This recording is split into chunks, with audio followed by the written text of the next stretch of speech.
Yep. I actually came to have a relationship with Christ through Yep. spiritual warfare, Oh, wow. and it's very deep. Yep. And I don't want to, out of respect for your show, um, No, a tell lot me of about spiritual warfare. I'm curious. yeah. What would you like to know? Uh, okay, so I'll quickly preface this. I belong to Yeah, Christ. I'm a Christian. yeah, I was yeah, raised Christian, had a crisis of faith at about 18, yeah. and then at about age 21, I had a psychotic breakdown, and part of my healing from that illness was to recover my faith. Um, and that was a long and difficult journey, but I've made a lot of progress. And certainly forgiving people and forgiving myself was a huge part of it. But Yeah. when you say psychological warfare, just what do you mean by that, in your own words? So Sorry, not psychological warfare, spiritual warfare. spiritual. Yes, I think I knew. I think you. I thought you meant that. Oh boy, how do I? So I before I ever accepted Christ into my life, I Mm, was I was not. I just didn't. I don't even think I knew what I believed. hmm And I lived in a home where there were a lot of very weird, strange noises. There were a lot hmm of very strange occurrences, hmm noises, doors shutting, toilets flushing, Yeah, and these were not these were not things done by people. yeah. The house had a very nasty stench in it, hmm a sulfur smell. Yeah, Um, and I'm skimming across the top at the 100-foot level, yeah, when yeah, I tell you this. And uh, I, I had a roommate, and he was kind of freaking out. yeah. He would be like, "Why are you coming down to my end of the house and flushing the toilet 3 or 4 times?" And I'm like, "Dude, I'm not. I don't know what you're talking about, right?" Wow. Yeah, just and there's more. There's from noises pounding on walls, doors opening and closing, um, things of that nature. Mm, I was laying in bed one night in this house, and you know how when you're in a house, you're in a bedroom, door open, and then there's a hallway that goes, down to the end to the bedroom, and how if it's quiet enough, you can hear somebody walking. yeah.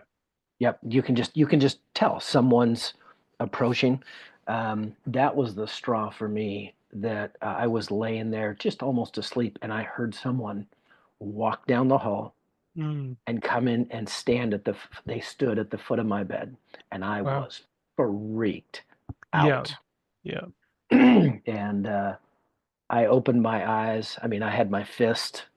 I Yeah. opened my eyes fully expecting to see somebody at the end of the bed, and when I pulled back my covers and jumped up and looked, there was nothing there. There was nobody hmm there.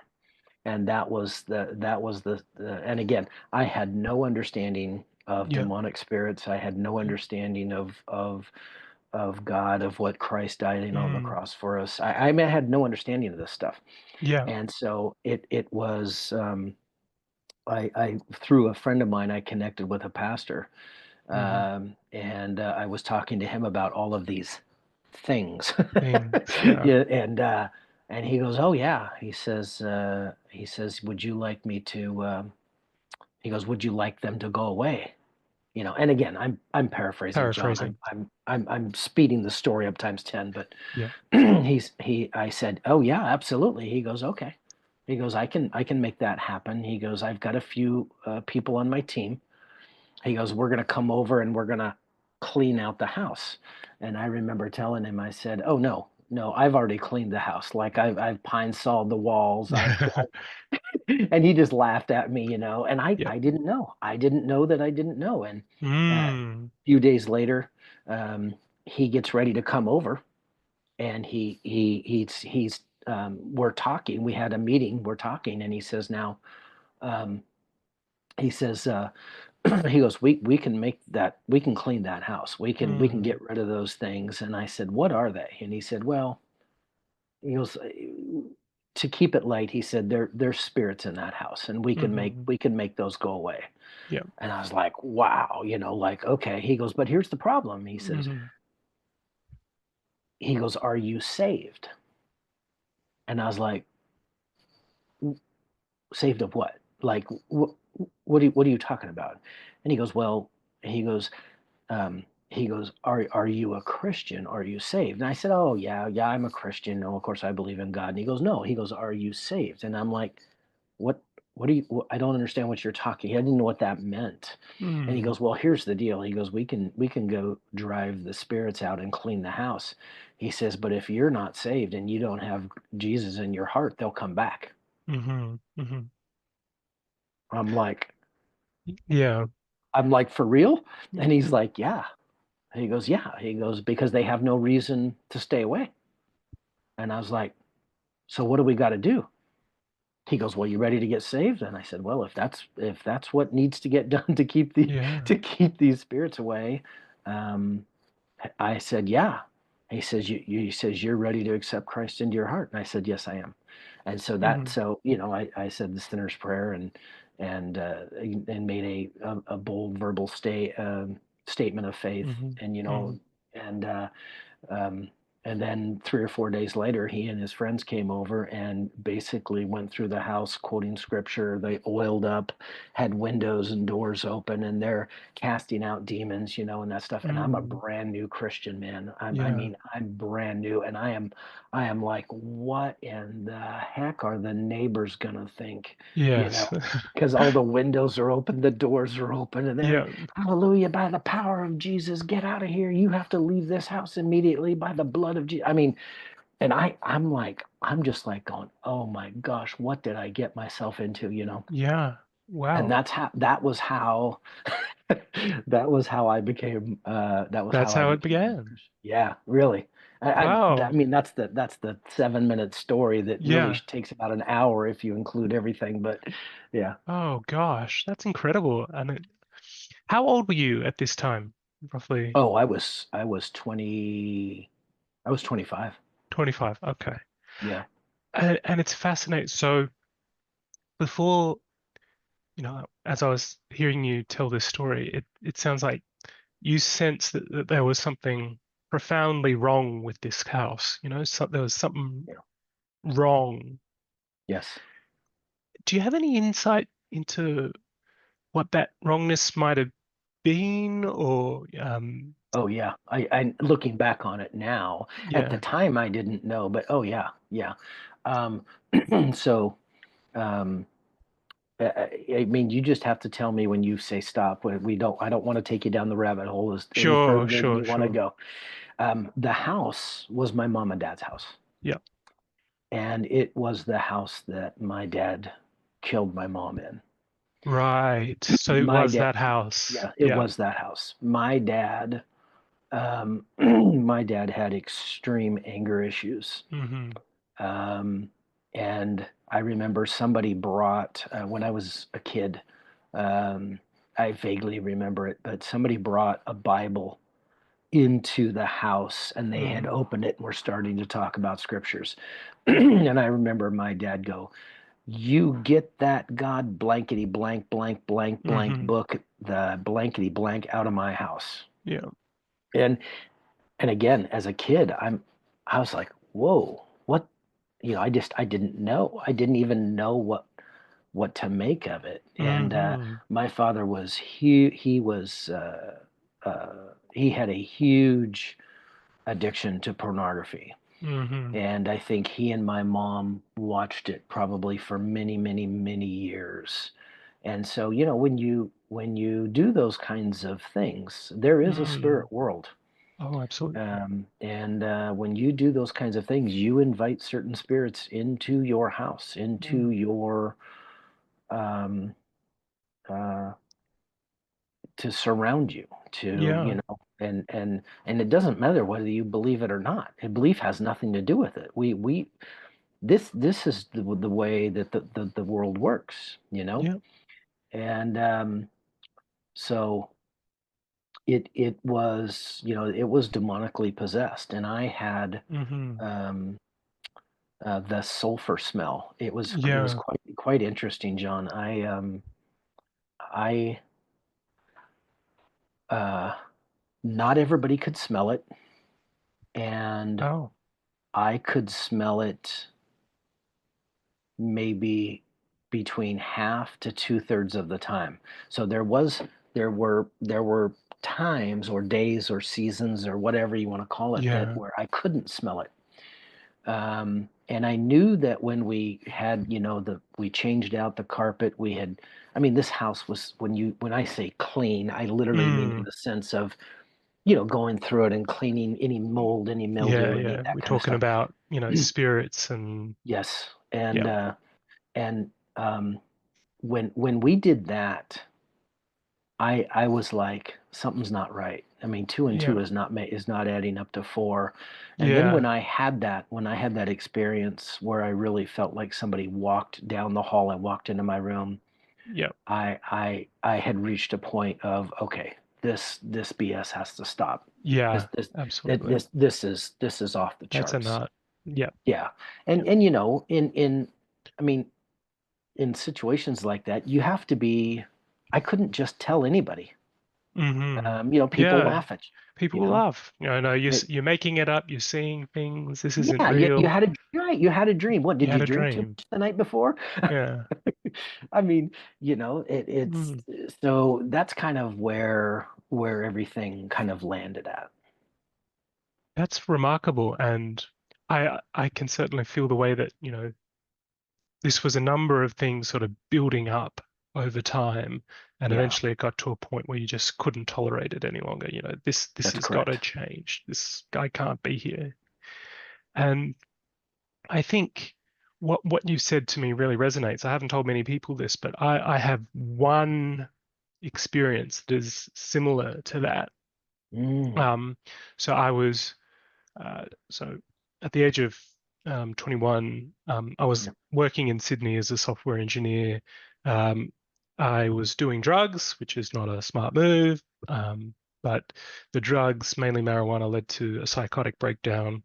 I had to Mm, move back with my parents, um, and go into recovery.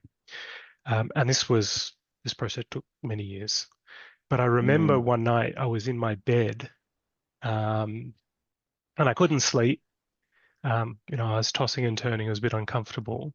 Um, and I heard this voice in my ear saying, "Play with me." Well, that's weird. mm. I opened my eyes, and straddling me in bed is this dark figure, definitely feminine. Oh And my I'm just like, gosh. whoa.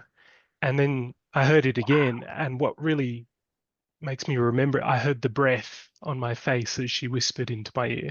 So that was my one, what I would describe as a supernatural experience. Um, Wow. I said, no, I'm not going to do this. That might have been a succubus or something of that nature, but it was Right. definitely, Right. um, how would you characterize it? A sexual temptation. And Yeah. people will say, oh, John, it's just your mental illness. And I'm like, it was, mm, you know, I, my symptoms are very well known to me. By that point, I've been in treatment for a long time. That was different. That was peculiar. So Mm, I totally believe when you felt or sensed this person walking down the hall yeah. and entering your room, and I absolutely believe you. And I think those experiences are catalysts for change. We get to a Mm, point in our lives and say, I don't want to go down that path. I need to make some changes in my life, or examine my faith in more detail. yeah. Yeah. Well, okay, so that's very, very interesting. And I wonder, so after they come to the house, they've Yeah. cleansed it of these spirits. Yes. You're a brand new Christian. Yeah. Do you what happened then? Was the house different? Did things change? Yeah, they were there about an hour and a half, hour and 45 minutes. Mm-hmm. And um, when they left, that smell was completely gone. Mm-hmm. And there was calmness. I don't I Right. don't know if there I have tried to put into words when I say use the word calmness or I use the word peaceful. I've tried many, many times to come up with descriptions of Yes. what did that look like? What did that feel like? What did it seem like? Hmm. Um, I don't know that I can come up with the words. I can just know that I can tell you that after living in that house before that, and then that first night, um, it was it was completely different. Completely different. All of the noises stopped. All of them. Hmm. All of Yeah. them. 100%. The smell was gone, and it's interesting. I at that point, I had my mom's, I had kept my mom's dog. I Hmm. had kept her with me, and actually was very, she like, her behavior, like, just changed. Um, Yes. it was weird. She wasn't so, like, anxious. She just Mm. had a calmness, about her, and, that, that was the next night and the night after and the week after and the month after and the month after that. Wow. It was just completely different. Yeah, those spirits never came back into the house. And help me understand the time frame here. At what Yeah. point did you, um, you know, confront this issue with your father? Was that before or after? When you decided that you were going to forgive your father, was that before or after the Yeah, that dust was was cleared? after. That After. was Yeah. after. That was Yeah. after. Yeah, I really had not started the whole forgiveness piece Mm. or started working on that until I was about 27. Yeah, somewhere in there. 27. Okay. So a couple 27. of years later. Yeah, had started working on that. Um, to put a little context to this, that when the big event happened, Mm. the house sat vacant Yes. for a year after it happened. It sat vacant. No, but nobody Yeah. went and saw it, visited. So if you could imagine all of the food in the freezer, all of the food in the refrigerator, Yeah. no power, and it sat there for a year. So you could Yeah. imagine when those doors were opened, the Yeah. the the lawn in the backyard, the lawn in the front yard had grown to be chest high, Hmm. and basically it was told to me by my dad's attorney. And when you're 25, excuse me, I wasn't sorry, 23. When I moved back into the house, I was 23. When you're 23 and you're scared Yeah. and you really don't have any self-esteem, you don't have any confidence. Your dad has, in this case, my dad, but when your father has put the fear in you that if you don't do exactly what he'll tell you, Yeah. there's going to be stiff consequences. Yeah. Basically, his attorney came to me and said, "Look, kid, you can either clean that house up, um, and live there and take care of it, or um, we are going to hire a company to come in and clean it all out, throw everything away, and then we'll get it ready to rent." Hmm. And now, whether or not he could have done that, I don't know. But um, I said, if I may be frank, I said, that is my mom's house. Yeah. I grew up in that house. There's no way in hell Yeah. you're going to let strangers in there and throw everything away. Yeah. So I did not want to live in that house, Mm. for obvious reasons. Obviously. Yeah. But I felt like it was the right thing that I needed to do. Hmm. Hmm. And so it was in this time when I was remodeling and updating the inside in this house, having a new roof put on it and paint and things like that. That's when all of the spiritual warfare stuff happened. Yeah. So Yeah. I sold that house. I think I was 27. I think I was 27 Mm. and I'd sold it. And so with that closure, I sold that house. Yeah. and I was kind of able to close that chapter and then Yeah. really Yeah. start working more on myself. And so that was probably the year that the forgiveness piece, I started working on that. It was a very long process, but we Mm. eventually got there. And absolutely, and I can certainly understand that moving on from that house, that location, and the spiritual warfare that had happened there, that was a new chapter in your life. So Yeah. could you tell me a little bit about that chapter when, you've moved beyond this house, you've taken up your faith, um, after those initial early days of Christianity, how did your journey progress after that? You know, I was one of those, what do they call that, John? A slow bloomer Late or bloomer. late bloomer. I even though I had accepted Christ, Mm, um, there, my changing my ways and changing my lifestyle didn't happen right away. hmm. I mean, I was pretty messed up, from everything that Yeah, had of happened. course. Yeah. I um, and I was, thank God that he takes us whether we're a complete train wreck, Yep. you know, or whether we've got our head on straight, Yeah. and we're just looking for maybe clarity or whatever that is. And I was a complete train wreck. I'll Mm, be the mm, first one to admit. yep. I was such a mess, and I didn't really start changing my lifestyle and changing who I was and the things that I was doing, my gosh, until probably 20, probably 28. So there was a couple, 3 years Mm, that I was still in the party phase, yeah.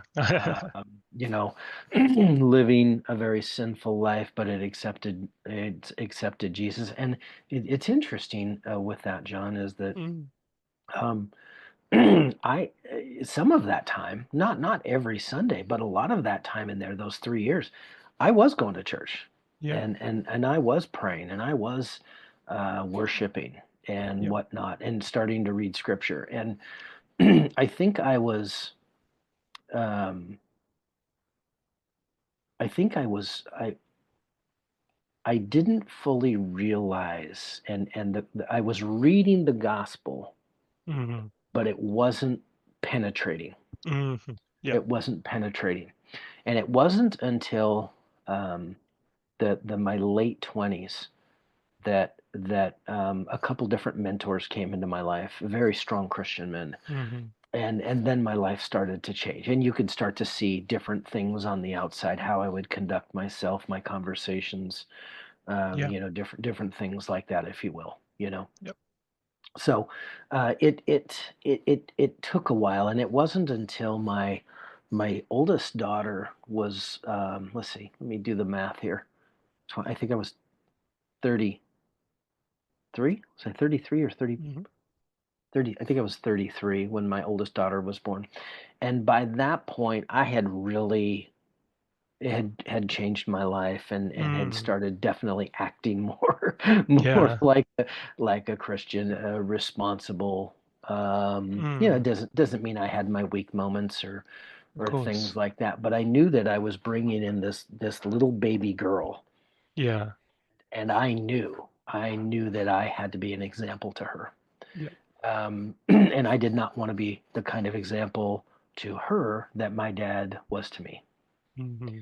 And Hmm. so those kinds of things generally, uh, they kind of hit us upside the head, like with the 2x4, and hey, going, Yeah. hey, get freaking get your head screwed on straight. What are you Yeah, what are you doing exactly. here? Yeah. You know? What are you doing here? Come on. Yeah, exactly. Right, exactly. And then I think somewhere around by the age of 37-ish, I had really worked out, and maybe even 39, 37 to 39. It's a little foggy in there, but Hmm. I was able to finally forgive him, and I had worked Yeah. through all of the hurt, all of the anger, all of the Yeah. resentment. Yeah. So yeah, it was a process, Oh, definitely. Definitely. some people, they accept Christ, and holy smokes, they're just Yeah. it's just a transformation. Mm, And I was definitely a late bloomer in that. That's not my story. yeah. Uh, it's not.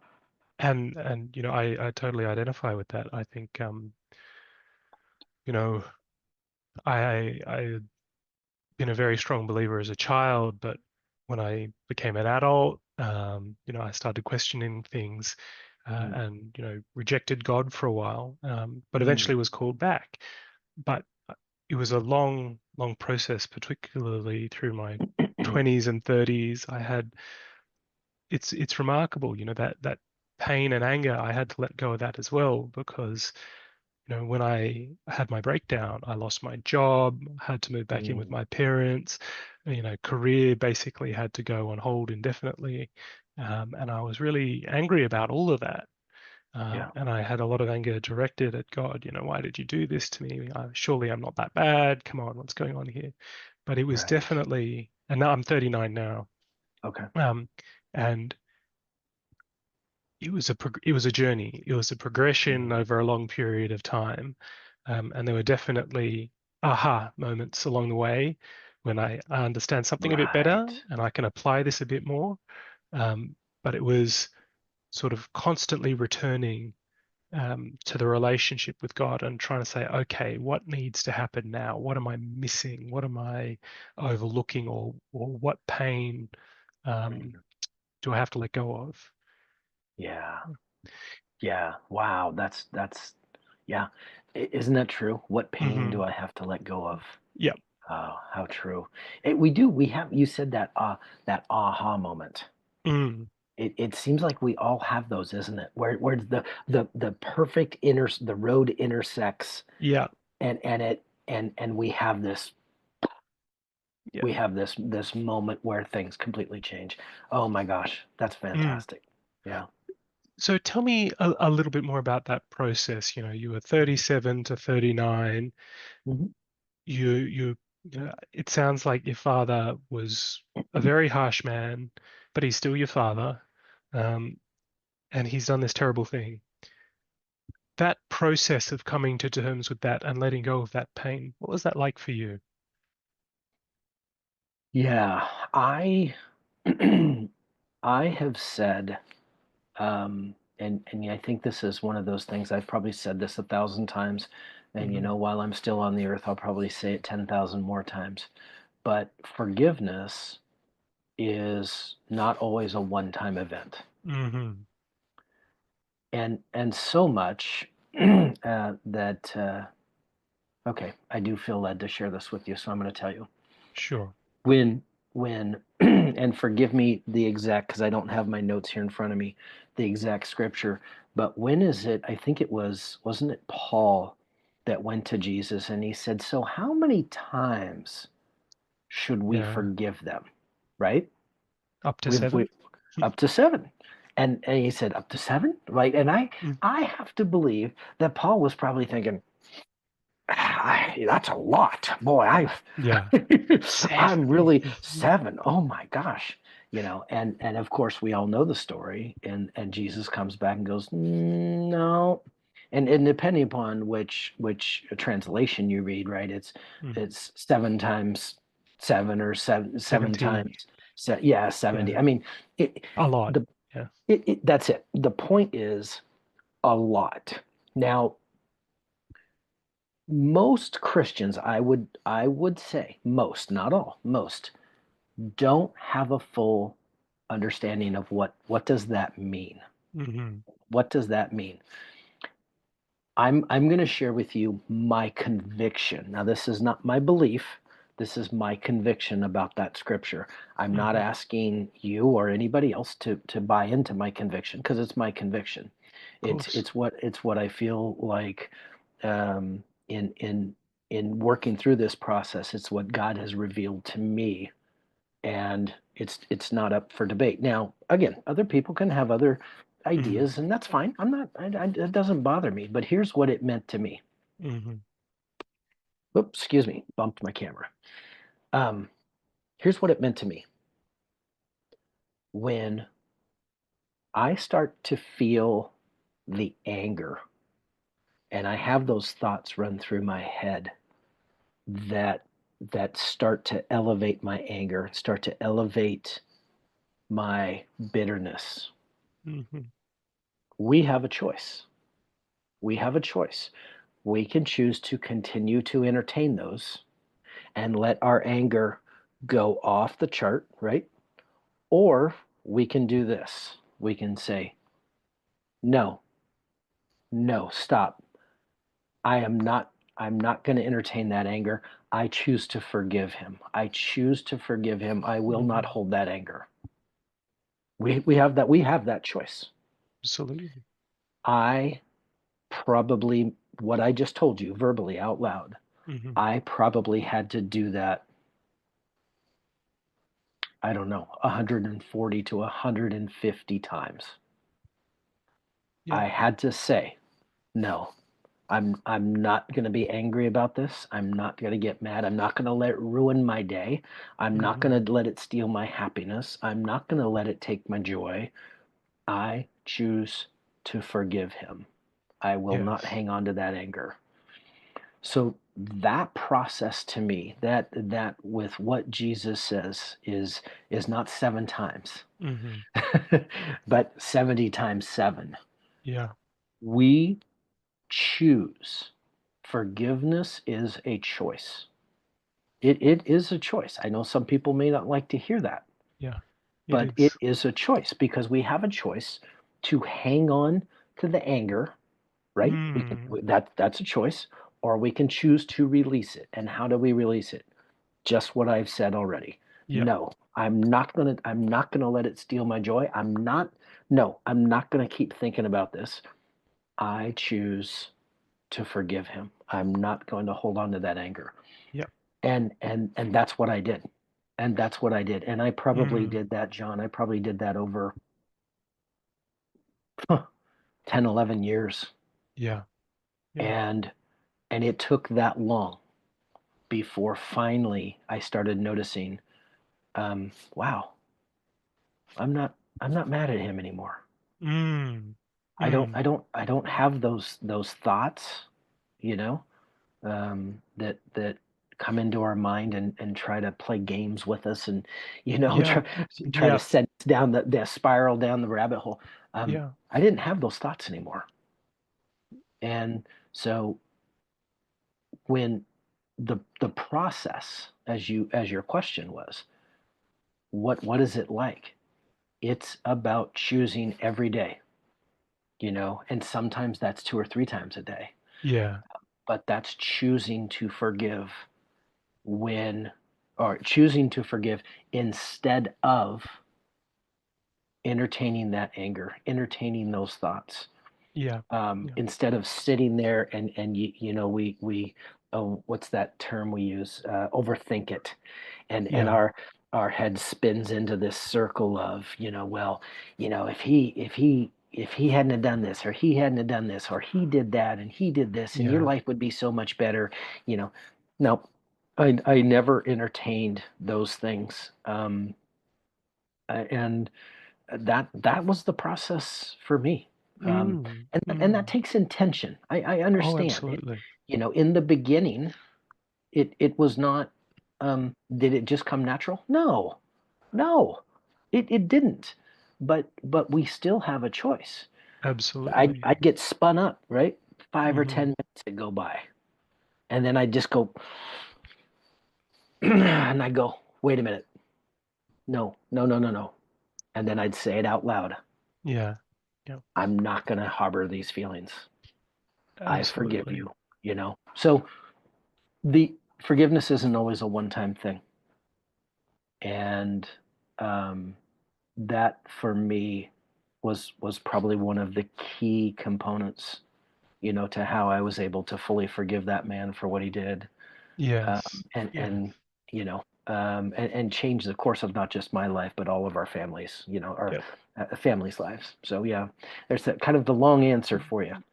No, that's great. I really appreciate you sharing that with me. And I think it's such an important story because, forgiveness, it seems to me it's a bit of a sliding scale. Someone might shortchange you by $1, and that makes you a Yeah. bit angry. Somebody Yeah. might slash your tires, that makes you a bit more angry. Mm, Learning to forgive when you have been truly wronged in such a painful way is difficult.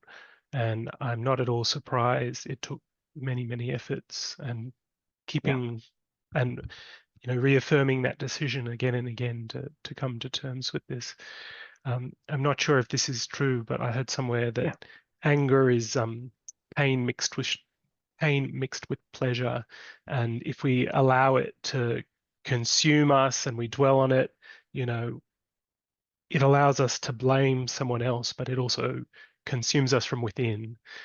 So being able Amen to, to that. yeah, to forgive someone, even if it is a long process, even if it's a repeated process, Yeah. I think that's a really important story for our listeners, and I'm really pleased that you've been able to do that in spite of Yeah. such a challenging circumstance. Yeah. Well, and I thank you. Happy to share. I mean, Yeah. it's, it, there's, I've identified six areas around the idea of forgiveness, and what I just Mm. shared with you Yep. about forgiveness being isn't always a one-time event. That's one of the six. Yep. And it's such a key component that if people don't understand, if they really don't have an accurate, Mm-hmm. um, if they don't hold an accurate belief about what forgiveness is and who it's for, Yes. it's easy to get wrapped around the axle. Like you said, Yep. it's easy to blame something else, Yep. Yep. or somebody else. Yep. It's easy to pass the buck, and Mm-hmm. but the problem is we're the one that pays the price. Yeah. It's not the other person, it's Yep. us. Yep. Absolutely. Could Yeah, you tell me a little bit more about those 6 things that you yeah, found helpful with forgiveness? yeah, sure. Yeah, I think another one of those is that sometimes people hold a false belief, John, that Mm. or an inaccurate belief, Yep. that they think that if I forgive somebody, that it dismisses the wrongdoing, Mm-hmm. right?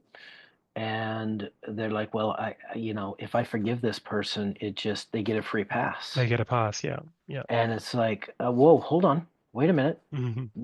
no, where did you, where, who, Yep. I mean, I'm gonna lighten up the interview for a second, but I'm gonna go, Great. who sold you on that bill of goods? Because Yeah. Yeah. that's not true. That's not true. It doesn't minimize anything they did. Absolutely. There's still consequences. Mm-hmm. Whether that comes, whether that's the Lord's doing, that He'll make the wrong right, or whether, Mm. if you believe in karma, Mm. you put bad energy out into the world, and bad energy comes back at you. Mm. Um, it doesn't negate anything with what they Consequences, did. responsibility. No, Yeah. no, those two things are separate. Yeah. Right? Those two things are separate. So Mm-hmm. it doesn't dismiss the person. The other Absolutely. thing that people often have a incorrect belief about is they think that, well, if I forgive that person, I have to trust them again, or I Mm-hmm. have to let them back into my life, or Yeah. um, excuse me, or they have to. It's like, okay, so I've forgiven them, and now we're going to be buddies again. We're going to be pals, Yeah. or Yeah. whatever. And it's like, whoa, no, no, no, no, no, no. Hold Mm. on. Mm. Who again? Who sold you? If you believe that, who sold you on that bill of goods? Right? That's not. No, no, no, no. Listen, forgiveness is something. I said this just a minute ago. We choose. Mm-hmm. We choose to give forgiveness. Trust Trust must be earned. Yeah. And Yes. especially after trust has been broken. Mm-hmm. Yeah. If somebody breaks your trust and then you immediately trust them again or give them trust, That's not on them, bro. That's on you, Mm-hmm. Mm-hmm. because trust must be earned. Now, I may have a new friendship or a new relationship or whatever, and I trust that person. Yep. But once they break it, Yes. now that's different. That's different. Now you have to earn your spot. If you want to come back into my life, if you want to rub shoulders with me, if you want to hang with me, if you want to do business with me, you better earn it. And Definitely. Yeah. yeah. So I so go ahead. yeah, I totally agree with that. And it reminds me, I overheard a conversation. I think someone at a coffee shop somewhere was talking about Christianity, faith, and the sentiment that was expressed was, well, you can just apologize and your sins go away. There's no consequences. Everything's fine. And I really don't think forgiveness is like that. There is still responsibility. There is still atonement. There is still regaining that trust, rebuilding the relationship, if it can be rebuilt, or managing things in other ways. It's not a, as you said, it's not a pass. We're not saying Right. um, just because you seek forgiveness, this thing that you did is cancelled out and has um, no impact on life from now, but rather forgiveness is how we move on and seek reconciliation with God. But God will say, okay, you've asked me for forgiveness. I'm willing to give it to you, but how are you going to change your life now? Yeah. Yeah. Yeah. For sure. For sure. I know we're a little bit up the time, a little bit That's maybe okay. running We, tight uh, on time, we we but can keep yeah, going if you're yeah, yeah. enjoying the conversation. Well, This is I yeah, fascinating. for sure, absolutely, John. Thank you. I think the other one, another one here that is a really big misnomer, or it's, and I don't even know where this comes from, but um, s- s- I have heard time and time and time again that somebody thinks that by forgiving the other person, um, they somehow like they. I've heard people say, well, they don't deserve it. Mm, They don't deserve forgiveness. yeah, Okay, it's like, well, hold on. Okay, time out, time out. Forgiveness is not for them. yeah. Forgiveness is not for them. Forgiveness is for us. Hmm. Forgiveness is for us. And how is that? Because forgiveness is about releasing the anger. Yeah. It's about releasing the bitterness. It's about releasing the pain. It has nothing to do with thinking it's for them. Mm, It it mm, it just doesn't. Because here's the deal. Whether I harbor the anger or I choose to forgive, does that make any bit of difference to the other person? exactly. Your lives It might doesn't. diverge, and all you have left is Yeah. that experience they left you with. Yeah, that's it. That's it. That's it. So the forgiveness piece doesn't is not about them. Hmm. It really doesn't have anything to do with them. It's about us. It's about giving ourself permission to release this and let go of it, Yeah. and to be able, that was where I had told my father in a letter before he had gotten out of prison. I had wrote a letter to him, and I just said, you know what, I forgive you for Yeah. all of the hurtful things you did to me, for taking my Mm, mom's life. I forgive you for all of the times, you hit me, all of the things, you humiliated me, you embarrassed me. I've forgiven you for all of it. And oh, by the hmm. way, this is not an invitation to come back into my life. Yeah. Right. And that door's closed. It's not Yeah. open. It's not open. My father or not, he was a very manipulative, Yeah. um, to some degree, evil man. Hmm. And I had healed. I had done Yeah. so much healing. I was not about to let that door open, right? Yeah. So, Yeah. Absolutely. and here's maybe one of the last ones that I'll say on this. You've ever heard that saying, John? Well, you haven't really forgiven them if you haven't forgot about it. Hmm. right? Yep. You haven't really forgiven him if you haven't forgot about it. I I don't know where that came from, but that Yeah. is the biggest line of crap I have ever. I'm Yeah. serious. Yeah. Really, Yeah. that no, those are two separate things. How could you Those are two. possibly forget? You're not, right? I mean, I hate to use this, but there are some really ugly things in our world that happen to very innocent people. Yeah. And really, do you ever think these people are just going to forget about it? Mm-hmm. No. No. Here's the key. Here's the key. We forgive so that when we talk about it, like you and I are doing right now, it doesn't it doesn't hurt so bad. Mm.